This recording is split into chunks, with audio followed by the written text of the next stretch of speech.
Psalms 146 verse 3.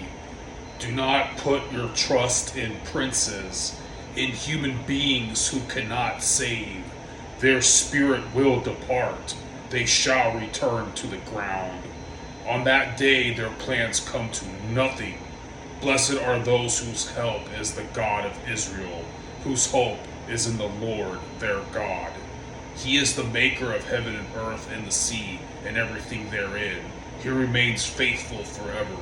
He upholds the cause of the oppressed and gives food to the hungry.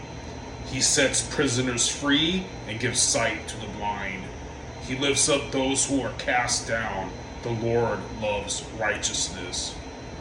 So you guys, can I tell you a story? Today, I just got done trying to alleviate myself from jury duty via the mail. I had to send this letter and all this other stuff painstakingly because it cost me so much sleep to get that done and other things that humans do like errands, and I had to reamp or revise my security, paying the government to be able to do what civilians are supposed to do, and then also my drivers. Anyways, this whole summer has been a cluster job of just losing sleep and being despondent, and I did this, got jury duty because I registered to vote when I got my ID back so that I could do my American duty and do what's right and vote for Donald Trump. Donald Trump this year, 2024, he survived an assassination attempt. That awe-inspired me and many other Americans that God is on his side. So now this is August 31st, 2024. Yesterday, Mr. President Donald Trump regressed or redacted some of his ardent stance or convictions about pro-life. And I just wanted to make this video that I am not wishing nothing bad on this man, even though I wouldn't have gone through I just sent that letter today and I registered to vote, ergo got jury duty and had to go through all the, I don't mean to complain. You could call me weak-minded or something.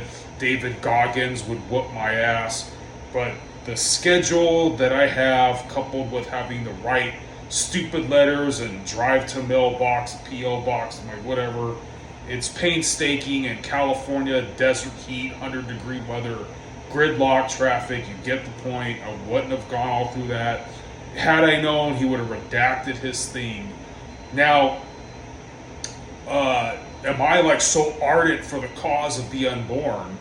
I should be. I want to be Catholic, but I admit that I'm a human being.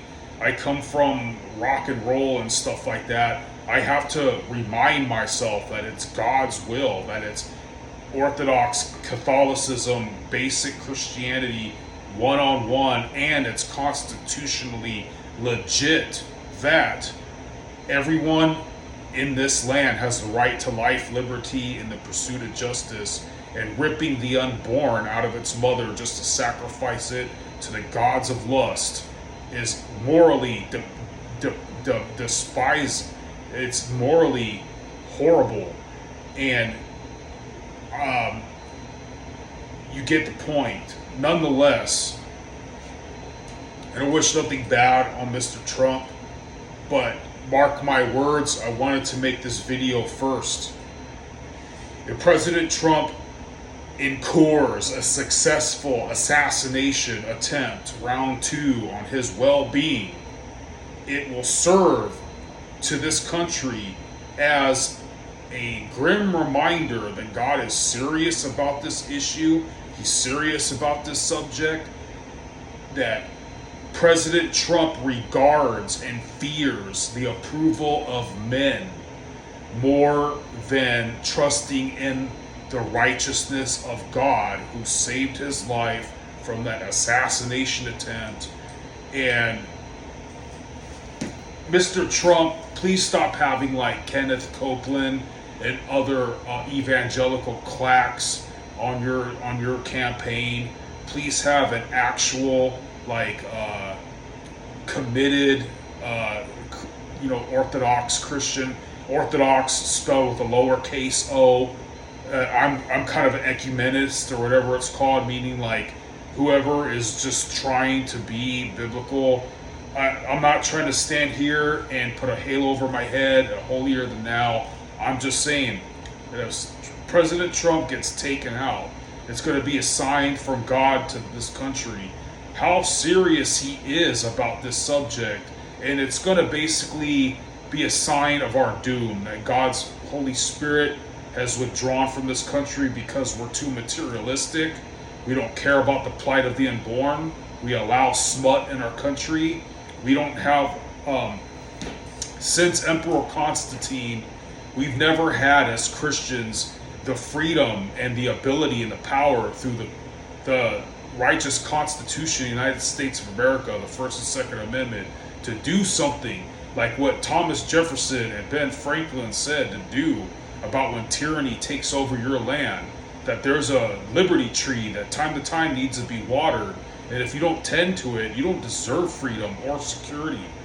And if we as Americans in this generation allow all this smut and allow all this godlessness and don't want to consecrate and dedicate our land to God for our posterity and our generation, and we only worry about ourselves, and maybe we'll stockpile some extra toilet paper for the next pandemic, some ammunition, an excuse to the wifey to buy an Armalite and some camping supplies, and LARP patriotism and play king of our castle. But in reality, we're just going to lock ourselves in and try to wait out the big brother's next sabotage, and then, or maybe we'll wait until Jason Aldean, the country singer, leads the charge when Big Brother or the man finally, the government comes to our small town, and you're gonna take these weapons out of our dead cold hands, when the Second Amendment was given to us not for skeet shooting, not for shooting beer cans, even though Kid Rock, you rock.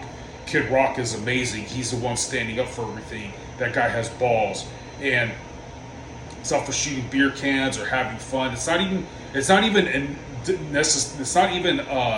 effectively or it's not only to protect your home and your property. Second Amendment was for patriots to go make sure this land stays free. We're not doing our job, and we're definitely not fearing God.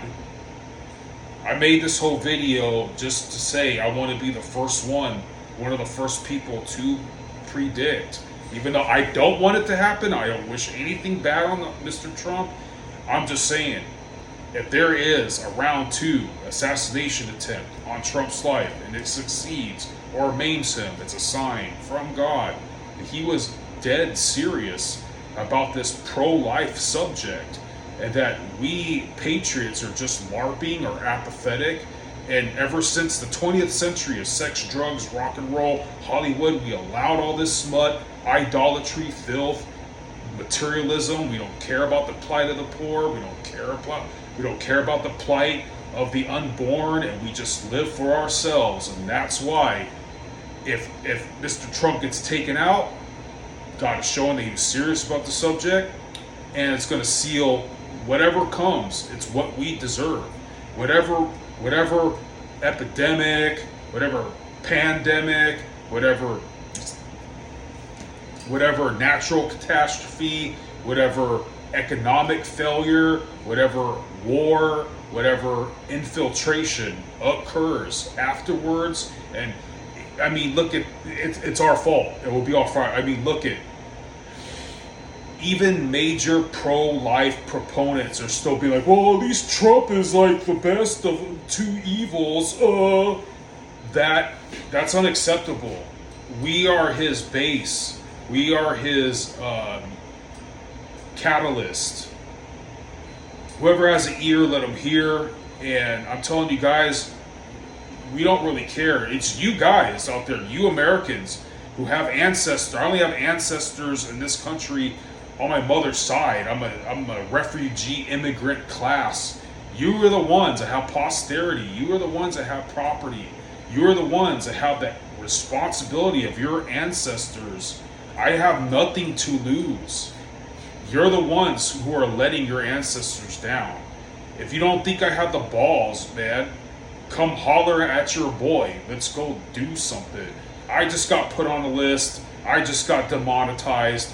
How come like very few people are having the balls to tell you what you already know that you ignore? Why is that?